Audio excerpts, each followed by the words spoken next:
Hello বন্ধুরা, তোমরা সকলে কেমন আছো? আশা করি সকলে খুব ভালো আছো। রোজকার মতো আমিও খুব ভালো আছি।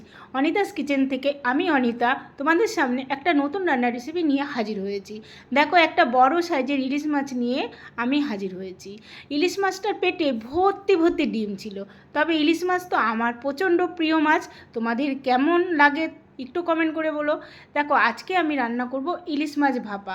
তার জন্য ইলিশ মাছের ডিমগুলো আমি বের করে নিই। প্রত্যেকটা ইলিশ মাছের পেটের ভিতরে ডিমে ভরা ছিল।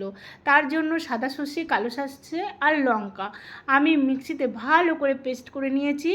তার মধ্যে দিয়েছি অল্প টক দই দিয়ে ভালো করে মশলা দিয়ে নুন হলুদ দিয়ে ফাটিয়ে নিয়েছি। এরপরে মাছগুলো ধুয়ে নিয়ে আসলাম, তো দেখতেই পেলে মাছগুলো ধুয়ে ভালো করে ওই মশলার মধ্যে মাখিয়ে নেব।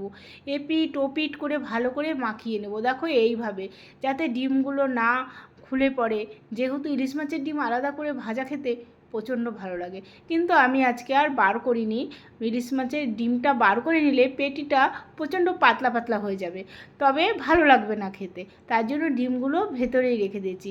এরপরে মাখা হয়ে গেছে আমার, একটু সর্ষের তেল দিয়ে দিলাম। এই সর্ষের তেলটা দেখতে পাচ্ছ খুবই ভালো ঝাঁঝালো। এরপরে কড়াইতে তেল গরম করে তাতে কালো জিরে ফোড়ন দিয়ে দিলাম। কালো জিরে ফোড়ন দিয়ে এইবারে আমি মাছগুলো দিয়ে দেবো একে একে, দিয়ে ওলট পালট করে একটু ভেজে নেব, যাতে মশলার কাঁচা গন্ধটা আর মাছেরও একটু কাঁচা গন্ধটা যাতে চলে যায়। এরকমভাবে ভেজে নিতে হবে, খুবই আস্তে আস্তে, যাতে ডিমগুলো না খুলে পড়ে।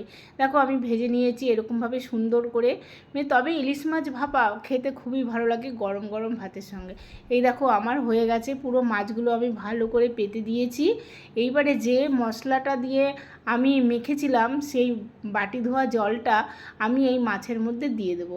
আমি যেহেতু বেশি ঝোল করব না, অল্প সাধারণ ঝোল করব, সেই জন্য আমি অল্প দিলাম। তোমরা যদি মনে করো বেশি করে ঝোল খাবে তাও দিতে হয়। এরপরে আমি কয়েকটা কাঁচা লঙ্কা দিয়ে দেবো, যাতে ঝাল যে বেশি খাবে তার লাগবে। আমরা অবশ্যই একটু ঝাল বেশি খাই, যারা ঝাল কম খাও তারা কম দিতে পারো। দেখো, এইদিকে আমার রেডি হয়ে গেছে ইলিশ মাছ ভাপাটা। তোমাদের কেমন লাগলো রেসিপিটা একটু কমেন্ট করে বলো। আমি কিন্তু এরকম নতুন নতুন রান্না তোমাদের সামনে নিয়ে আসবো। দেখো, এবার গরম গরম ভাত নিয়ে আমি তোমাদের সামনে হাজির হচ্ছি। আজকের মতো ভিডিওটা একটুখানি, আবার আসবো নেক্সট ভিডিও।